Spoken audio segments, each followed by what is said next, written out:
प्रदूषण को लेकर सुप्रीम कोर्ट में आज सुनवाई होगी। तो प्रदूषण के मामले में आज सुप्रीम कोर्ट सुनवाई करेगा। ग्रैप 4 के प्रतिबंधों की समीक्षा होगी। ग्रैप 4 को हटाने पर विचार हो सकता है। दिल्ली के AQI में अभी कोई खास सुधार नहीं है। 300 के पार है ज्यादातर जगहों का AQI।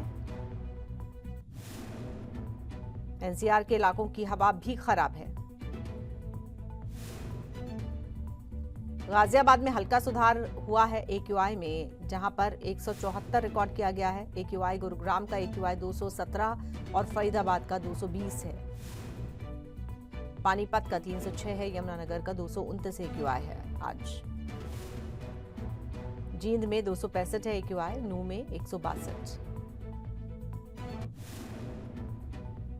तो NCR के इलाकों की आबो हवा भी प्रदूषित है और ऐसे में आज सुप्रीम कोर्ट में प्रदूषण के मामले में सुनवाई होनी है।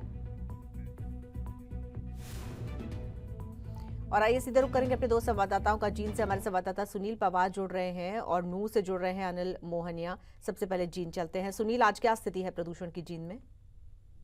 अजीता जी, बिल्कुल। अगर जींद शहर की हवा की गुणवत्ता की बात करें तो अब भी बेहद ही खराब और गंभीर बनी हुई है। और जहां एयर क्वालिटी इंडेक्स की बात करें तो 265 के करीब एयर क्वालिटी इंडेक्स पहुंच चुका है। और जींद शहर में ग्रेड 4 के कानून को भी लागू किया गया है। और जहां बात करें आमजन की, तो सुबह जब घरों से बाहर निकलते हैं तो लोगों के सामने अब भी गैस के चैम्बर का जो हवा एक गुब्बारा बना होता है, उनसे उनका सामना होता है। और कहीं ना कहीं आंखों में जलन होना, सांस लेने में परेशानी होना, और छोटे बच्चों के लिए भी बेहद ही खराब, जो अभी बेहद ही गंभीर मौसम का जो पर्यावरण बना हुआ है, इसके तहत ही आमजन के लिए भी स्वास्थ्य विभाग ने गाइडलाइन जारी की गई है कि आप इस बेहद ही खराब और गंभीर मौसम के तहत जो दमा के पेशेंट होते हैं और जो कहीं ना कहीं सांस के जो पुराने रोगी हैं, वो इस मौसम के तहत अपने घरों से बाहर ना निकले। और जब भी आमजन घर से बाहर निकले तो चेहरे पर मास्क जरूर लगाए। और अब जींद शहर में प्रशासन ने 300 से कम एयर क्वालिटी इंडेक्स रहने पर स्कूलों को भी खोलने के आदेश जरूर जारी कर दिए गए हैं। क्योंकि अगर पहले की बात करें तो जिन शहर में जिस तरीके से ग्रेड 4 लगाया गया था और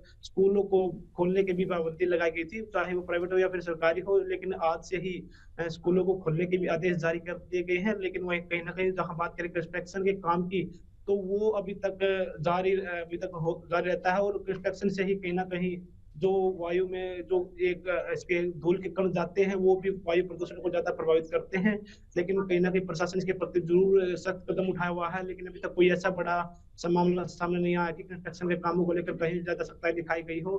तो लेकिन इसके दूसरी बात की जाए तो जो किसान रात के समय पराली को अवशेष जलाने का जो काम करते हैं, उससे भी कहीं ना कहीं जो वायु का प्रदूषण है वो भी प्रभावित जरूर होता है। लेकिन अब देखने वाली बात होगी कि आगामी दिनों में जींद शहर के आमजनों को कब साफ सुथरी हवा देखने को मिलेगी और कब जींद शहर की ठीक हवा है। की जो गुणवत्ता है वो बेहद लेने के योग्य होगी। जी ठीक है, हम चलेंगे नूह। हमारे संवाददाता अनिल मोहनिया नूह से हमारे साथ जुड़े हुए हैं। अनिल, नूह का जो AQI है उसमें तो काफी सुधार देखने को मिल रहा है, क्या उसका असर नजर आ रहा है?